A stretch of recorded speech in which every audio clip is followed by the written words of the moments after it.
The Lumix S5 Mark II just came in from Japan this morning, so let's check out its top 5 features. Number 1.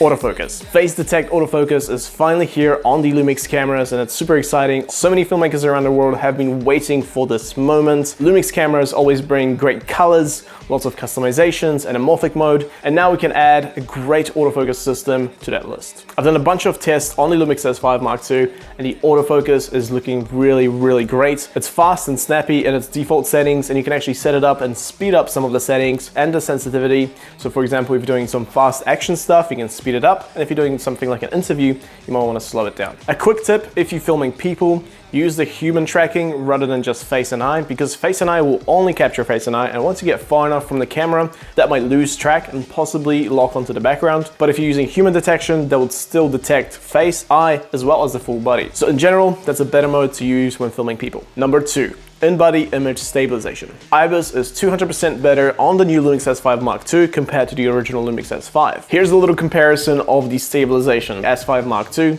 versus the original S5. You can stabilize Lumix lenses, adapted vintage lenses, as well as anamorphic lenses. The anamorphic mode has a very cool feature where you can choose which squeeze factor your lens has and it will stabilize the lens correctly. Number 3, higher resolutions and no record limit. The original S5 could record up to 4K and it did have some time limitations, but the S5 Mark II has no time limitations and you can also record in 6K up to 25 frames, 3x2, so full frame, and also 16:9, 5.9K. When you first get your S5 Mark II, the record counter down in the bottom right corner will show you a limit when you're shooting in 6K, but there's a little trick to get around that. Go into the thermal management settings, set it to high, and it will remove any sort of time recording limitations on this camera. Also, every single recording format is in 10-bit, which is really great when color grading vlog. And number 4 is the improved design compared to the original S5. The main change is the full-size HDMI port. It's a lot more sturdy than the original S5 micro HDMI, and I think a lot of you will appreciate this change. Another thing are the strap mounts. So on the original S5, they're kind of noisy and poking out of the camera,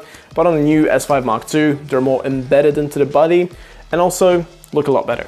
Lumix has also expanded the top part of the camera here just to integrate a cooling system into it, so you can see on the sides there's little vents to help cool down the system. And lastly, we have real-time LUTS. And that's a feature that enables you to put custom LUTs and bake it into the videos and photos that you're taking. This is a very helpful feature when you're doing a quick turnaround shoot and you just want to apply the LUTs in camera. But another use of this feature will be to color match the S5 Mark II with other camera systems that you're shooting with. You just need to buy or create a LUT that will match the S5 Mark II color space to another camera system, and that will basically give you the same color tones on both cameras. Let me know down below which S5 Mark II feature you're most excited about, and if you have any questions, leave them down below. I'll see you next time.